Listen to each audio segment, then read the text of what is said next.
Oke, kali ini kita akan ngebahas pesan dari atau tentang leluhur kamu. Jadi kan kemarin kita barusan apa rahasia terbesar dia gitu kan. Terus di situ eh, salah satu rahasia terbesar dia adalah dia halu bahwa dia tuh deket dengan kayak spirit guide-nya dia, dengan kayak leluhurnya dia gitu, dan dengan penjaganya dia gitu. Jadi kayak padahal sih sebenarnya enggak gitu. Nah, kali ini kita mau ngomongin leluhur yang beneran, leluhur kamu yang beneran. Kita semua punya kok leluhur. Jadi apa sih kayak leluhur kalian tuh pengen ngomong apa ke turunannya gitu. Filenya 2 aja ya. Nggak tahu kenapa aku merasa filenya cukup 2 aja. Ini juga jumlahnya nggak sama ya, ada yang dapat banyak kartu, ada yang dapat dikit kartu. Tapi kayak apapun kayak kalian ketarik untuk ngelihat di sini atau ngeliat di sini terserah. Oh kayaknya harusnya 3 file deh, 3 file tapi yang satu tidak pakai kartu itu.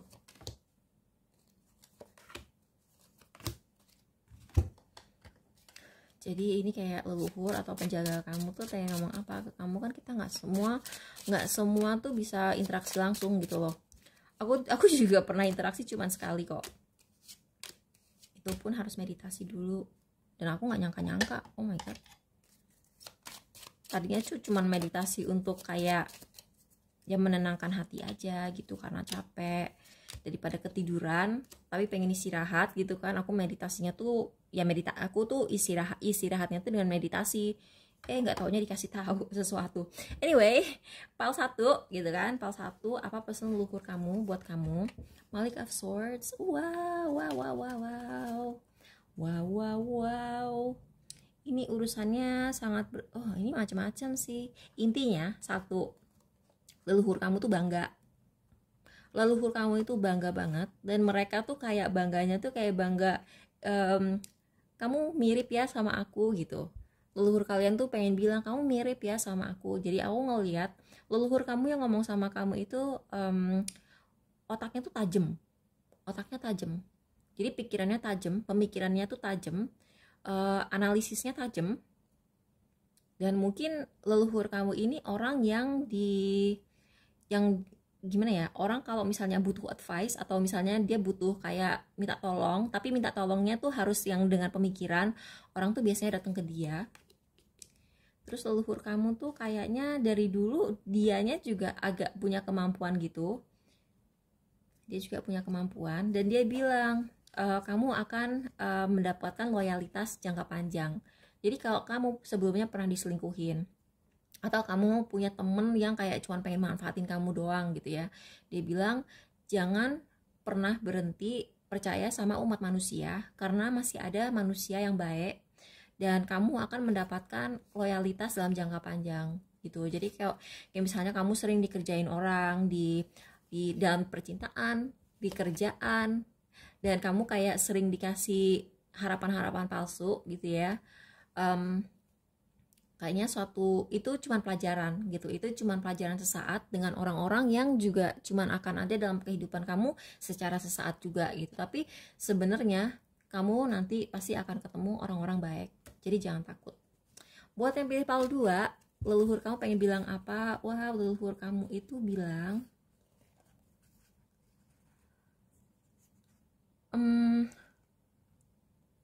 kamu akan dapat jodoh yang baik. Kamu akan dapat jodoh yang baik, dan kamu jangan pernah buat kalian yang masih jomblo ya. Buat kalian yang masih jomblo, kalian akan dapat jodoh yang baik. Ini tidak berlaku bagi yang udah punya pasangan. Yang udah punya pasangan coba diabaikan saja. Terus di sini kamu diwanti-wanti jangan pernah tergiur untuk mendapatkan uang secara instan karena kamu akan langsung nyesel. Aduh, ini topiknya lagi viral banget. Jadi kayak misalnya leluhur kamu tuh bilang kamu kalau misalnya ada orang ngejanjiin kamu ngegandain duit gitu, jangan percaya gitu. Pokoknya leluhur kamu tuh ngomong kayak begini untuk menyelamatkan kamu dari potensi kena tipu atau misalnya rugi gede gitu kan. Main saham juga kayaknya. Kalau main saham tuh jangan dikit-dikit jual, dikit-dikit beli, terus kayak kayak slow gitu loh, slow. Kalau sama saham tuh slow gitu. Jadi kayak uh, kalau urusan investasi tuh jangan impulsif, intinya tuh jangan impulsif. Apapun katanya nih ya, apapun yang pergerakan uang itu kan begini ya, dia akan keluar masuk gitu. Jadi jangan buru-buru, karena kalau emang itu hak kamu, itu nggak akan kemana-mana. Tapi hindari apapun yang buru-buru. Jadi kayak misalnya kamu ditawarin franchise gitu, terus kamu ditawarin franchise tapi franchise-nya tuh kayak yang semua tuh serba instan gitu, itu belum tentu akan berkelanjutan. Gak apa-apa sih kamu ambil franchise cuman untuk sementara gitu, untuk ngebangun modal, tapi sesuatu yang dijalankan dengan pelan-pelan dan dengan teliti itu akan lebih baik buat kamu tuh kan. Ini aku secara intuitif ya, aku ngelihat si ini kan desainnya itu kan sangat ini ya, desainnya itu sangat dibikin dengan sangat teliti dan dengan hati-hati, kecil-kecil gitu kan. Jadi sesuatu yang perlu ketelatenan, sesuatu yang perlu kesabaran, sesuatu yang dilakukan dengan pelan-pelan itu akan lebih baik dan lebih apa ya, secara energetik juga sesuatu yang dicari atau dibikin dengan susah payah itu akan lebih bermanfaat buat kamu gitu.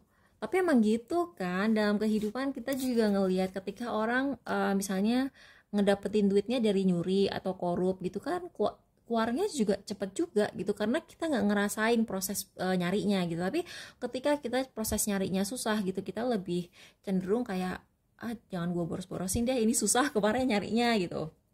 Tuh hati-hati sama penipu. Jadi kalau ada yang nawarin kamu investasi atau nawarin kamu kerjasama nih ya, bahkan aku ngeliat ada pesan gini juga, kalau ada orang nawarin collab sama kamu tuh mohon maaf ya, ini kayak mungkin agak menyinggung gitu, kamu tuh harus kamu harus cari tahu juga mereka tuh ke kamu tuh ngasih apa gitu, ngasih benefit apa. Karena gini guys, kadang-kadang orang tuh bisa ngajakin kamu collab karena dia ngelihat kreativitas kamu tuh nggak habis-habis gitu, tapi ujung-ujungnya kamu terus yang kerja. Ibaratnya nih orang pengen ngajak kamu kerja kelompok, kalau di sekolah dulu ya, kalau di sekolah tuh dulu kan pasti ada kerja kelompok gitu, dan kadang-kadang ada orang yang nggak ngapa-ngapain gitu, kamu semua yang ngerjain gitu. Jadi jangan sampai seperti itu gitu. Iya, misalnya kamu YouTuber gitu ya, terus kamu ngeliat nih orang kontennya tuh kayak gitu-gitu aja gitu loh, kontennya tuh yang membosankan gitu-gitu aja, tapi kamu tuh selalu punya ide yang beda gitu ya. Ini orang ngajakin kamu kerja sama, ya dia kayak cuma numpang numpang hype kreativitas kamu, tapi dia sendiri tuh kayak ya tinggal numpang gitu, tinggal masukin mukanya aja ke video kamu. Jadi hati-hati sama yang kayak gitu. Terus kamu akan ketemu laki-laki yang akan sangat penting bagi hidup kamu. Oke, jadi ini bisa jadi motivator kamu. Misalnya ini bisa jadi mentor kamu, atau aku nggak tahu, mungkin ini pasangan kamu juga. Oke, buat kalian yang pilih PAL 3 gitu ya, apa pesan dari spirit guide kamu? Father Vampire, talent for creating and supporting life, positive guidance toward. Oke.